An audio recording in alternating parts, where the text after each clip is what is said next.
Welcome to Jas simple cooking.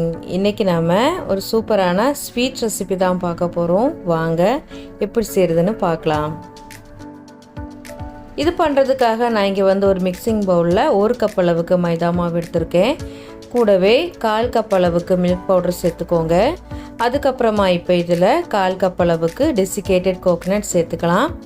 Desiccated coconut வீட்லேயே எப்படி செய்யுங்கிற video நான் ஏற்கனவே அப்லோட் பண்ணியிருக்கேன். அதோட லிங்கை டிஸ்கிரிப்ஷனில் ஷேர் பண்ணுறேன், செக் பண்ணி பார்த்துக்கோங்க. சேர்த்துட்டு இப்போ இதில் 1/2 டீஸ்பூன் அளவுக்கு பேக்கிங் சோடா, கூடவே 2 சிட்டிகை அளவுக்கு உப்பு சேர்த்துக்கோங்க. அதுக்கப்புறமா இப்போ இதில் 2 டேபிள் ஸ்பூன் அளவுக்கு நெய் சேர்த்துக்கோங்க. சேர்த்துட்டு இப்போ இதெல்லாம் சேர்த்து நல்லா மிக்ஸ் பண்ணி விட்டுறலாம்.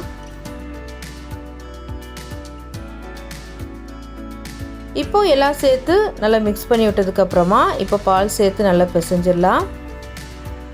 பால் கொஞ்சம் கொஞ்சமாக சேர்த்து பிசைஞ்சுக்கோங்க. மாவு ரொம்ப சாஃப்டாகவும் இருக்கக்கூடாது, ரொம்ப ஹார்டாகவும் இருக்கக்கூடாது. சப்பாத்தி மாவு பதத்தை விட கொஞ்சம் கெட்டியாக இருக்கணும். இப்போ மிச்சம் இருக்கிற பாலே சேர்த்துடலாம். நான் மொத்தம் இதில் 1/4 கப், அதுக்கப்புறமா எக்ஸ்ட்ரா 2 டேபிள் ஸ்பூன் அளவுக்கு பால் சேர்த்துருக்கேன். சேர்த்துட்டு இப்போ இது நல்லா பிசைஞ்சிக்கலாம். பாருங்கள், இப்போ நல்லா பிசைஞ்சாச்சு. இப்போ இந்த மாவு ஒரு 10 நிமிஷத்துக்கு நம்ம மூடி வச்சிடலாம். அதுக்கப்புறமா நாம் சுகர் சிரப் ரெடி பண்ணிடலாம். அதுக்காக ஸ்டவ் ஆன் பண்ணி ஒரு கடாயில் 1/2 கப் அளவுக்கு சுகர் சேர்த்துக்கோங்க. அதுக்கப்புறமா கூடவே 1/2 கப் அளவுக்கு தண்ணி சேர்த்துக்கலாம். சேர்த்துட்டு இது நல்லா கலந்து விட்டுக்கோங்க. சுகர் நல்லா கரைஞ்சி வரட்டும். இப்போ சுகர் நல்லா கரைஞ்சி நல்லா கொதிக்க ஆரம்பிச்சிட்டு இப்போ இதில் 4 ஏலக்காய் லைட்டாக பிச்சு சேர்த்துக்கோங்க. கூடவே ஒரு பிஞ்சளவுக்கு குங்குமப்பூ சேர்த்துக்கலாம். குங்குமப்பூவுக்கு பதிலாக நீங்கள் ஃபுட் கலர் கூட சேர்த்துக்கலாம். இது ஆப்ஷனல் தான், சேர்க்கலட்னாலும் பரவாயில்ல.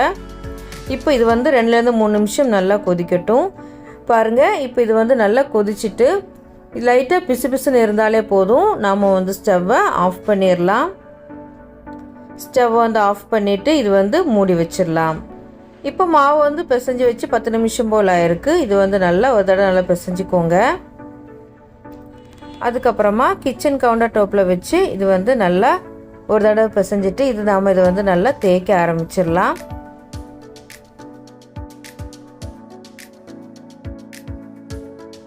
இது ரொம்ப மெலிசாக தேய்க்கக்கூடாது, மீடியம் திக்னஸில் இருக்கணும்.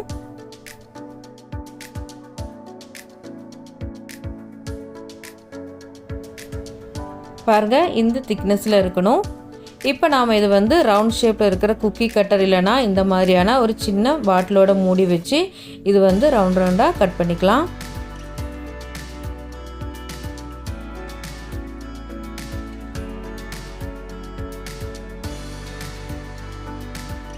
பாருங்கள், இப்போ எல்லாமே நல்லா கட் பண்ணியாச்சு. இப்போ மிச்சம் இருக்கிற மாவு நம்ம எடுத்துக்கலாம். எடுத்துட்டு இந்த மாவு மறுபடியும் தேய்ச்சிட்டு இதே மாதிரி சின்ன ரவுண்ட் ஷேப்பில் கட் பண்ணிக்கலாம்.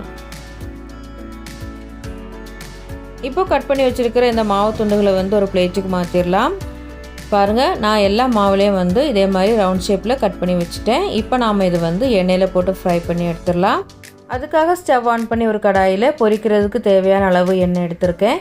இப்போ எண்ணெய் சூடானதும் ஃப்ளேமை மீடியமில் வச்சுட்டு நம்ம கட் பண்ணி வச்சுருக்கிற மாவு துண்டுகளை இதில் போட்டு நல்லா ஃப்ரை பண்ணி எடுத்துடலாம். இப்போ கொஞ்ச நேரம் கழித்து நாம் இது திருப்பி போட்டுக்கலாம். மெதுவாக திருப்பி போட்டுக்கோங்க. இப்படி அப்பப்போ மாற்றி போட்டு நல்லா ஃப்ரை பண்ணிக்கலாம். நல்லா கோல்டன் ப்ரௌன் கலர் வர வரைக்கும் நாம் இது நல்லா ஃப்ரை பண்ணணும். பாருங்கள், இப்போ இது நல்லா ஃப்ரை ஆகி வந்திருக்கு. நல்லா கோல்டன் ப்ரௌன் கலருக்கு வந்திருக்கு பாருங்கள். இப்போ நாம் இது எண்ணெயிலேருந்து எடுத்துடலாம். எடுத்துட்டு இந்த சூடோடே நம்ம ரெடி பண்ணி வச்சுருக்கிற சுகர் சிரப்பில் போட்டுக்கலாம். சுகர் சிரப்பு ஆறிடுச்சுன்னா லைட்டாக சூடு பண்ணிவிட்டு அதுக்கப்புறமா இதை சேர்த்துக்கோங்க. சேர்த்துட்டு இப்போ இது நல்லா மிக்ஸ் பண்ணி விட்டுடலாம்.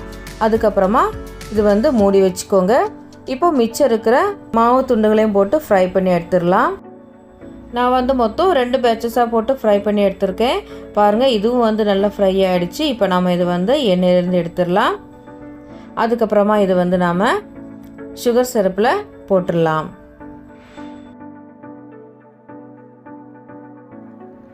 அதுக்கப்புறமா இது வந்து மெதுவாக கலந்து விட்டுக்கோங்க. நல்லா கலந்து விட்டுட்டு இப்போ நாம் இது வந்து 1 மணி நேரத்துக்கு மூடி வச்சிடலாம். இப்போ 1 மணி நேரம் கழித்து ஓப்பன் பண்ணி பார்த்துடலாம். பாருங்கள், இது வந்து சுகர் சிரப்பு வந்து நல்லா அப்சர்வ் பண்ணிக்கிட்டு இப்போ ஒன்று எடுத்து காமிக்கிறேன். அதுக்கப்புறமா இது வந்து கட் பண்ணிக்கலாம்.